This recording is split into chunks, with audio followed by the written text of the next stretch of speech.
When we think about the biggest things humanity has ever built, one structure just dwarfs almost everything else. Not because it was built in a few decades, but because it was built over centuries. This, of course, is the story of the Great Wall of China. Okay, let's just kick things off with a number that is, well, it's almost impossible to get your head around. 21,196 kilometers. For the longest time, nobody really knew its true length. But then, in 2012, a huge survey finally settled it. That's over 13,000 miles, long enough to stretch about halfway around the entire planet. And you don't build something that long overnight. The Great Wall wasn't a single project at all. It was more like a collection of walls, built, then rebuilt, then connected by dynasty after dynasty over 2,000 years. It's a monument to persistence on a scale that's hard to imagine. So for our first section here, let's just try to grasp the sheer physical magnitude of this thing. The numbers behind it are truly, truly mind-boggling. Think about what it would take to pull this off.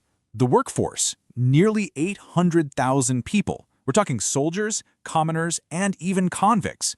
They laid an estimated 3.87 billion bricks, and the total weight? A staggering 58 million tons. If you were to build it today, the price tag would be somewhere around $95 billion. Just wow.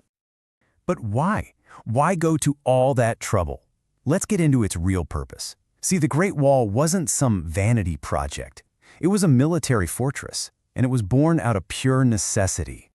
The biggest threat came from the north, from the nomadic horsemen of the Mongolian steppes. For centuries, these groups would stage these devastating raids deep into Chinese territory.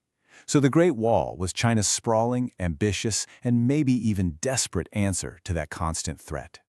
But here's the really cool part. The wall wasn't just a big, dumb barrier. It was basically an ancient high-speed communication network. Check this out. A guard spots the enemy, boom, he lights a smoke signal. The next tower down the line sees it and repeats the signal.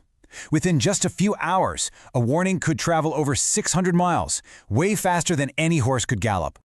And the backbone of that whole system was an incredible network of 25,000 watchtowers. And these weren't just simple observation posts. No, they were more like mini-forts, serving as barracks for soldiers, storage for supplies, and the nerve centers for the entire defensive line. So who actually built it? Well, the answer isn't one person or even one generation. The wall's construction spans centuries, evolving through some of China's most powerful dynasties. The first really big push started under Emperor Qin Shi Huang. He was the one who unified China and started connecting existing walls into one system. But the most famous and well-preserved parts we see today, that came much, much later. During the Ming Dynasty, they built an absolutely massive 8,800 kilometers of the wall. The builders were incredibly resourceful, you know? They used whatever was local, packed earth, wood, stone. But the Ming Dynasty builders, they had a secret weapon, sticky rice mortar. Yep, you heard that right. The rice created this incredibly strong bond that made the walls super resistant to weathering and even earthquakes. Okay, so beyond all the stone and the bricks, there is a human story. And it's a story that's filled with just immense sacrifice, tragedy, and some really unforgettable folklore. The wall has this really grim, unofficial title. And it's a title that speaks directly to the unimaginable human cost of building it, a detail that could get lost behind the grandeur of it all. And that grim title is no exaggeration. Historians estimate that as many as 400,000 laborers died building the wall, from accidents, from exhaustion, from disease. It's just a sobering reminder that its foundations are built on an immense amount of human sacrifice.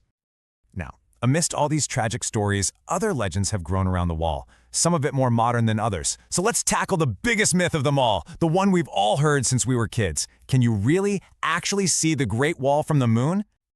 All right, let's just settle this once and for all. The simple answer, according to NASA and pretty much every astronaut who's been there, is no. The wall is incredibly long, sure, but it's way too narrow to be seen from that far away. It'd be like trying to see a single human hair from 2 miles away. Now, you can spot it from a low Earth orbit, but from the moon, no way.